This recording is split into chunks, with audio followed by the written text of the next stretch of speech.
pag dumating na yung anak ko, lagyan ko ng, sabi ko sa inyo, mga Pilipino, huwag na kayong bumili ng mga magic sarap. Ito, mas masarap pa ang magic sarap kaysa, mas masarap to kaysa magic sarap. Magi rin ang tatak. Kaya, huwag na kayong dagdag bagahe pa kayo diyan. Masarap to.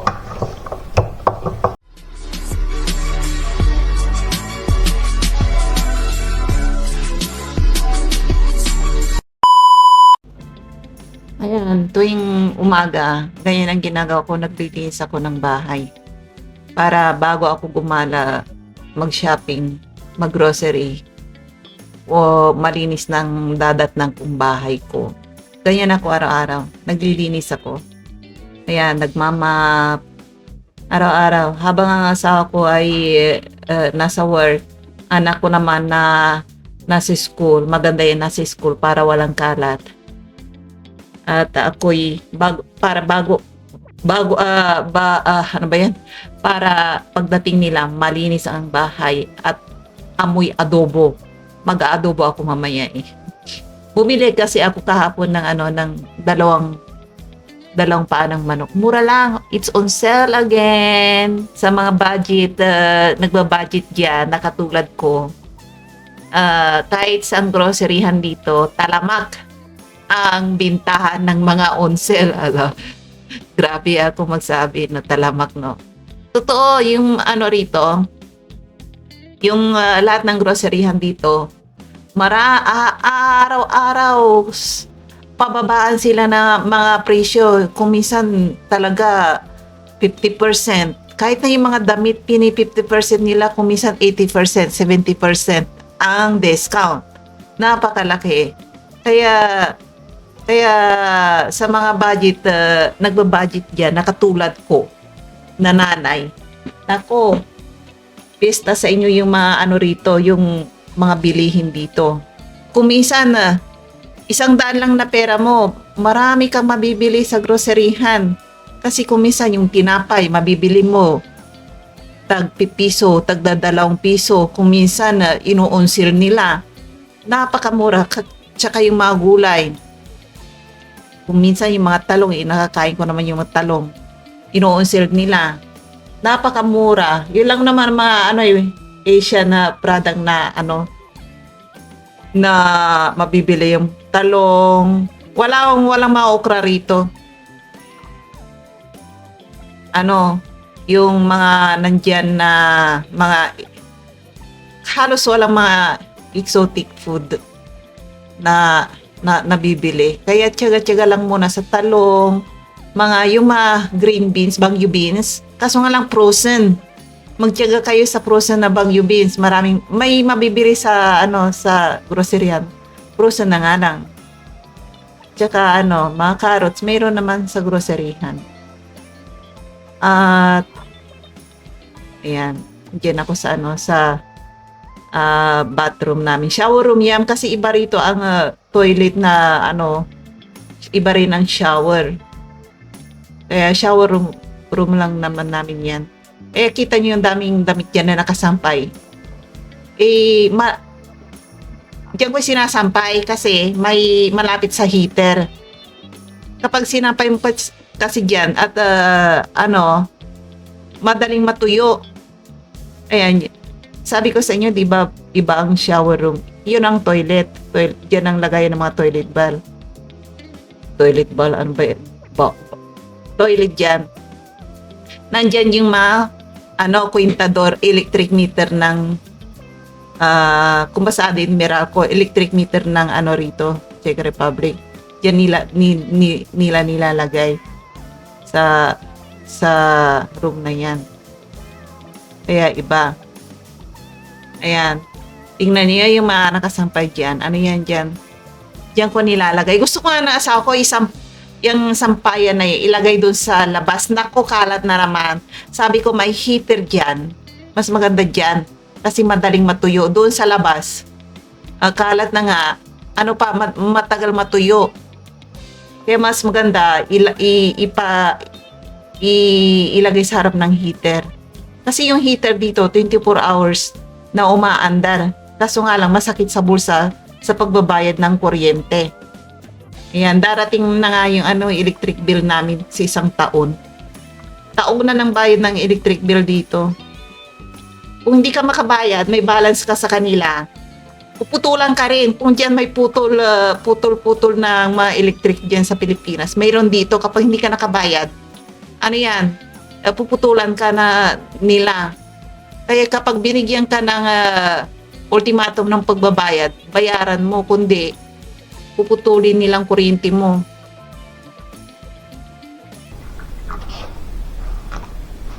Maganda to na pabango sa bahay. Ayan o. Ito.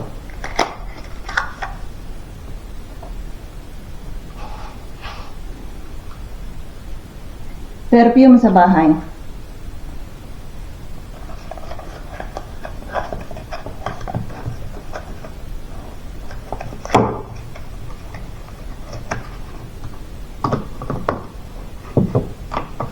Ayan, nabili ko sa Lidl yan. Mura lang to, 399 yata. Ito. Yung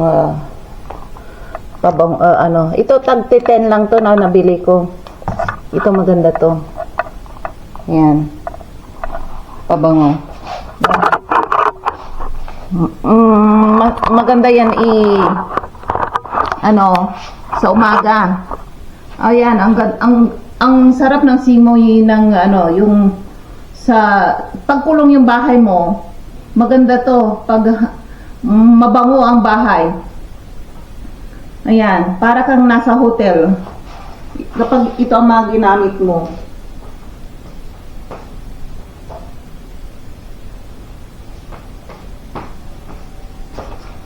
Ayan, nakakain ng anak ko 3. Yung chocolate na namin nabili. Ayun nga lang. Ayan, maganda oh. Ayan, itatapon ko to. Maganda.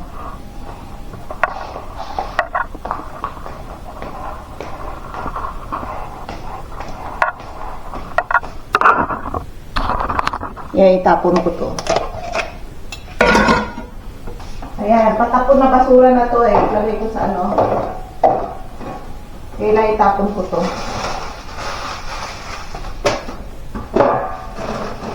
Malinis ngayon. Yung pa. Kailangan ko linisin pa.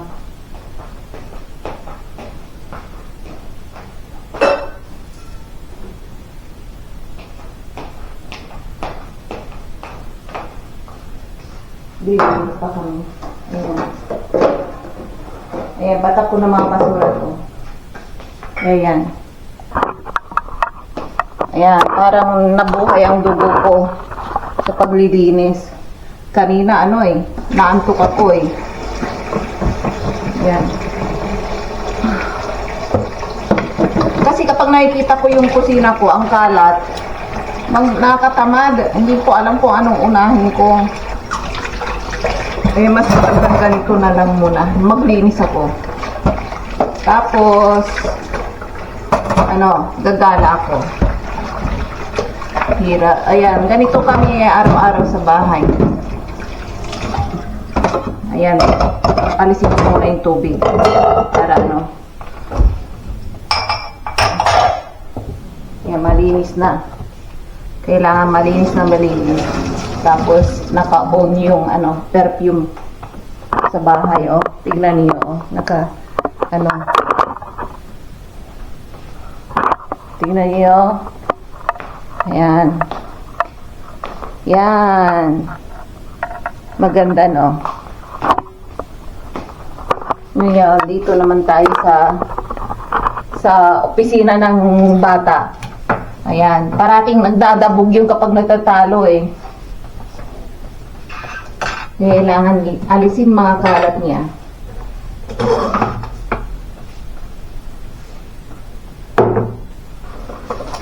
Ayaw niya patapon mga kalat niya.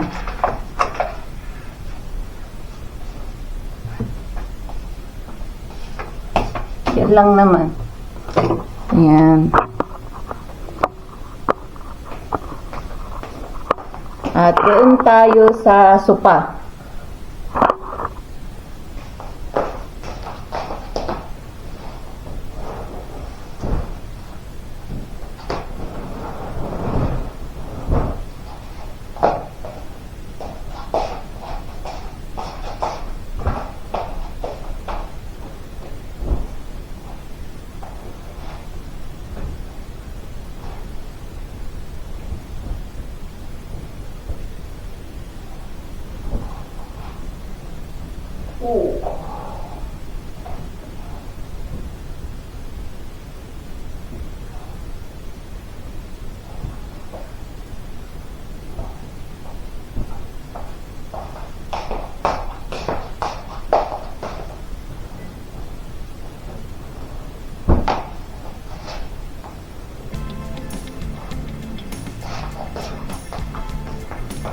Yan o.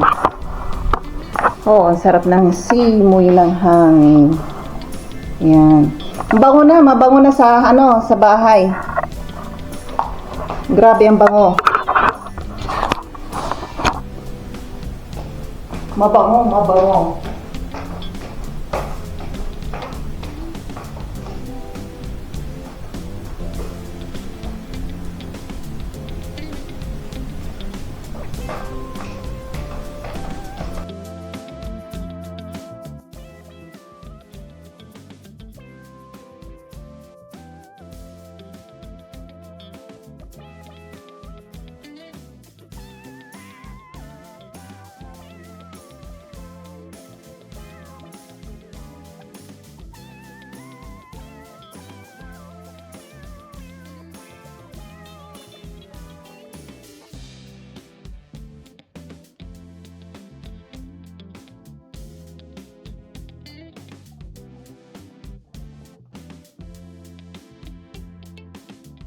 Ito, pwede na.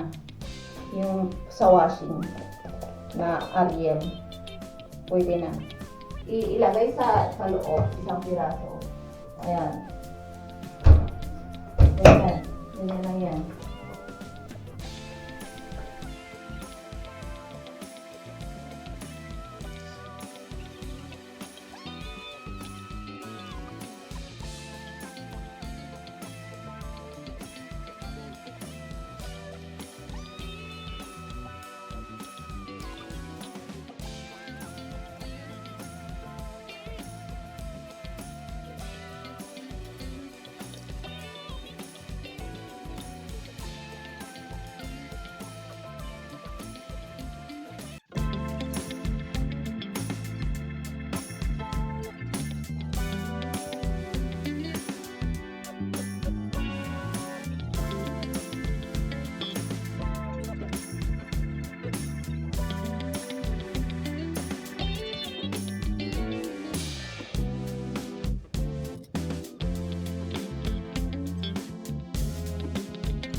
Nakabili ako ng ng Kikuman na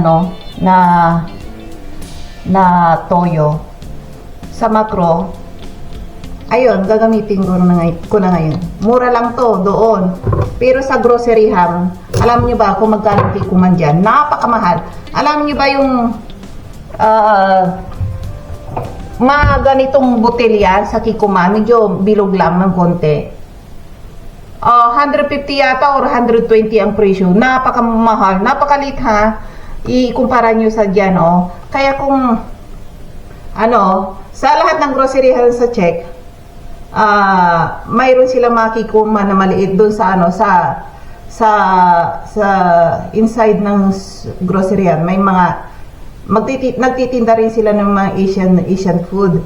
Kaso nga lang, ang mga tinitinda nila, mga Vietnamese product at Thailand product, yun nga lang. Wala mga Pilipino. Yung mga at Chinese product, mayroon din. Kaso nga lang, ang kikuma nila, napakamahaling toyo. Ito, oh. Kaya bumili ako ng malaki. At matagal ko nang gagamitin to. Doon sa Macro, yung mga may business permit lang ang pwedeng bumili doon. Ayan. Pailan-ilan lang. May video ako dyan, tungkol dyan sa Macro. Panoorin niyo. Kukunti lang naman ang bili doon sa Macro, hindi marami. Kasi bawal ang mga batang pumasok doon, yung may mga mga naka-stroller, bawal. Mga 7 years old, 8 years old to 9 years old. Yung mga wala pang 140 cm na tangkad, bawal pumasok sa Macro. Dito lang sa bansang to, na bawal pumasok sa supermarket yung mga yung mga bata. Sa Macro lang. Kaya yun. Ayan, inaadobo ko, oh. Ayan, adobo ni Aling Jean. Adobo ni Aling Eugene. Eugene ang pangalan ko. Ayan. Tapos, lagyan pa natin ng bato. Kalat yan. Magsasayang pa ako. Piniprepare ko, hindi pa ako kakain ngayon. Ibinababad ko lang to para masarap. Mamaya ko patululutuin pag dumating na yung anak ko. Lagyan ko ng, sabi ko sa inyo, mga Pilipino, huwag na kayong bumili ng mga magic sarap. Ito, mas masarap pa ang magic sarap kaysa, mas masarap to kaysa magic sarap. Magi rin ang tatak. Kaya, huwag na kayong dagdag bagahe pa kayo dyan. Masarap to.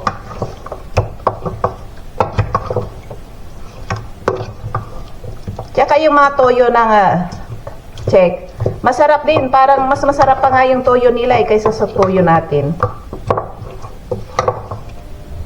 Yan. Hindi ako naglalagay ng bitchin. At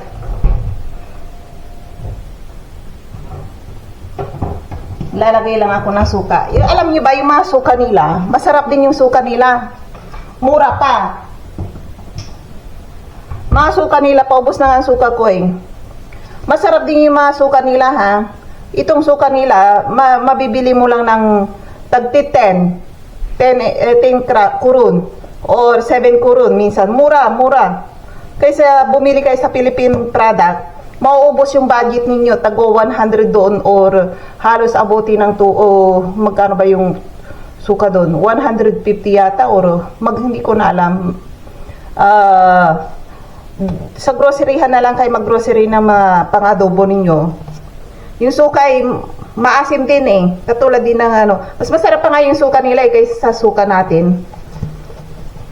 Quality to na mga suka nila. Ayan, ubos na. Tapon ko. Murang-mura. Kaya makakatipid kayo kung dito na lang kayo bumili ng mga product ninyo. Yung pang-adobo. Ayan.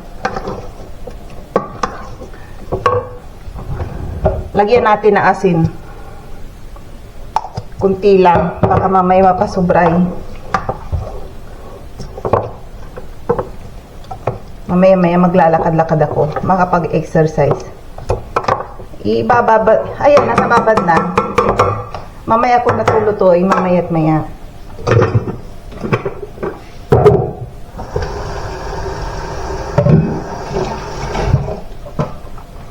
Ayan, dyan na muna. At Ay, ano ba yan? Taas natin yung camera. Kailan, ano, ayan, murang toyo, oh.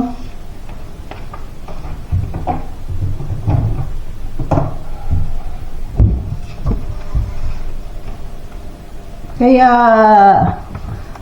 para kung malaki ang maipadala nyo sa pamilya ninyo, kung sino suportahan ninyo, yung buong pamilya ninyo, magmula kapatid, nanay, lola, lolo, ay nako, magtipid kayo kung saan kayo kasi alam ko sa mga Pilipinas dyan, umaaray, halos humihingi lahat. Magmula kapitbahay, magmula sa sino-sino, nangingi ng pera, kala nila pinupulot nyo mga pera rito. Kala nila mayaman kayo. Yan. Pero pag-uwi nyo sa Pilipinas, naubos yung mga savings ninyo, ayun, hingi kayo ng tulong sa kanila, wala kayong maasahan. Pagtatawanan pa kayo, i-chichismis pa kayo, yung mga hindi nyo nabigyan noon, chichismis pa kayo, gagawin pa kayo ng kwento, gagawan kayo ng kwento. Yan, gagawan, hana.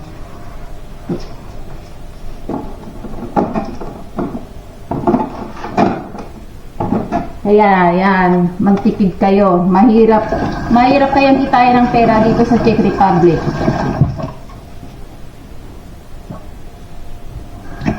Kahit sa bansa, kayo pumunta, lahat, mahirap kumita ng pera, kaya kailangan tipid. Hindi pinipulot yung pera. Pwera lang kapag magtatrabaho kayo dyan sa gobyerno, sa Pilipinas, italamak naman ang dyan, nakawal sa gobyerno. Ayun, yun ang mga masuswerte. Kaya, kung kayo mga Pilipino dyan, ay mag-apply na lang kayo lahat sa gobyerno. Doon na lang kayo magtrabaho, wag na kayong mag-ibang bansa kasi malaki makukuha niyo sa gobyerno. Mga ilang taon kayo diyan sa gobyerno nagtrabaho, paglabas ninyo may mga mansion na kayo, may mga Mercedes na kayo, yung mga anak ninyo nasa ibang bansa pa. Kaya magandang buhay ninyo kapag sa Pilipinas ng gobyerno kayo namasukan. Diba? Totoo naman, diba? Yung mga nasa gobyerno sa Pilipinas, magagandang mga buhay nila pag nakapasok sa opisina ng mga gobyerno eh. Yung matataas na opisyal diyan sa Pilipinas, diba totoo? Pagpasok nila, ang hirap ng buhay nila, isang kahig, isang tuka nga lang eh. Nung nag-retire sila sa gobyerno, mga naka-Mercedes, may helicopter. Lahat mayroon sila, yung mga anak nila, pa-shopping sa Paris, kung saan dito. O yun. Kaya magandang buhay ng mga, nagtatrabaho dyan sa gobyerno sa Pilipinas. Diba? Ay nako, saka na nga tayo magkwentuhan. Makapag-ayos ako at ako'y aalis. Tingnan niyo yung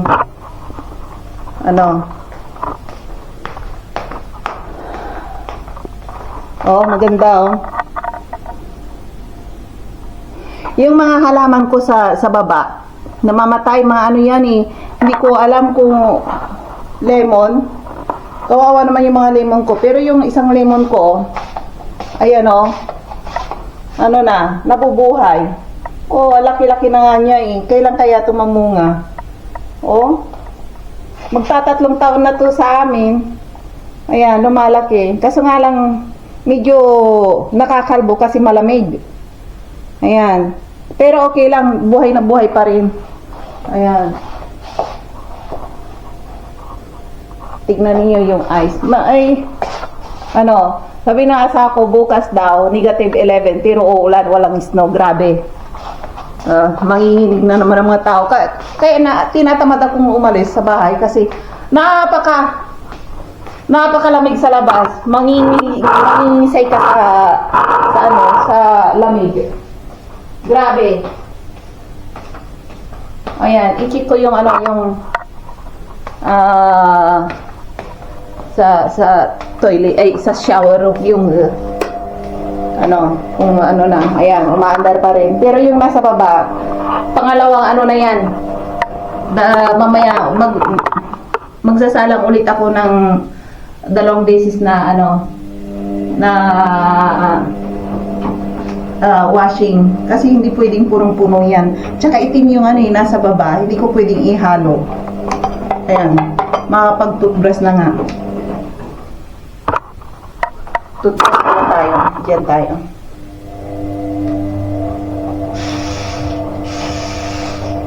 Bumili ako ng toothbrush, yung galing Taiwan. Charcoal. Ayan. Ayan, mura lang to sa sa Taiwan. Nung muya ko, maraming dalawang pirasong nabili ko. Maganda to sa ano, sa ipin. Kasi yung alam niyo yun sa Taiwan, uso ang nga doon. Ito ang ginagamit nila. Yung bang nagigilot, maraming pula-pula ang ipin nila. Ito ang ginagamit nila. Kaya ito rin ginagamit ko para ano, kasi kape ako ng kape. Malis yung yellow spot ba. Tapos ang ginawa ko rito sa ano na to, sa ano ba yun? Hindi ako mapag ano. Ang ginawa ko, nilagyan ko ng baking soda. Ayan. Kasi ang baking soda, mas maganda pang paputirin yun sa ipin. Ay yun ang nilalagay ko. O, mag-iisang taon na to tinitipid ko ha, kasi wala kang mabilihan sa ano sa itong mga product dito galing Taiwan. Doon lang sa Taiwan. Ayan. Kung sa sino may mga gustong order, sabihin nyo lang, mura lang to. Madulas pa, parang medyo oily ang mukha mo, pero maganda sa mukha. Oh, hindi nagda-dry. Kasi kapag ganito ginamit mo mga cream, ano, Diyos ko po, mga 1 oras dry na yung mukha mo. Tapos pag lumabas ka pa ng snow, ano, dry pa rin. Kaya ang ginagawa ko,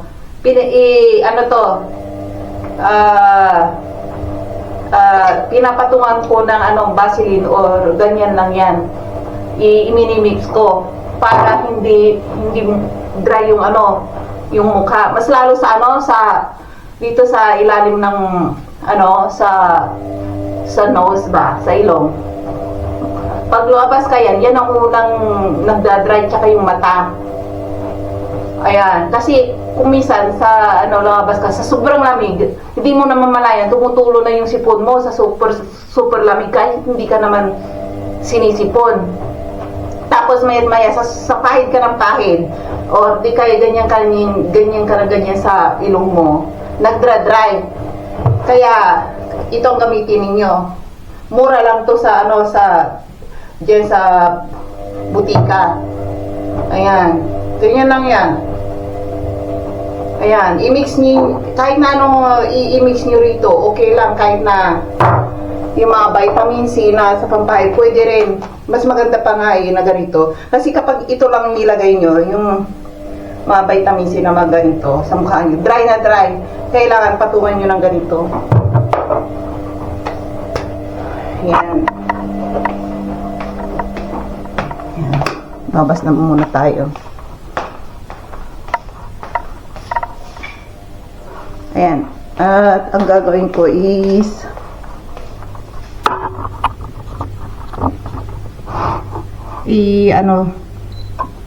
nababad na. I-on ko na to para mag-aadobo na ako para mamaya-maya pagdating ng anak ko, pag nalanghap niya mabango. Ano yan? Sabi niya, ano yan? Masarap. Pang-akit ba sa sikmura niya? Tingnan ko lang kung hindi magutom kaagad yun. Kahit tayong asawa ko pagpasok niya sa bahay sabi niya, sarap naman ang niluluto, bango. Sabi niya gano'n Ang gugutom siya kaagad. Yan ang mga pang-akit ko sa kanila. Yung luto-luto ko. Tapos kapag halimbawa ayaw pang kumain, ayan, Di magluluto ako mag-isa. Dadamihan ko ng bawang para yung bawang, yung simoy ng bawang at saka sibuyas, mabango. O yeah, na gutom yung dalawa.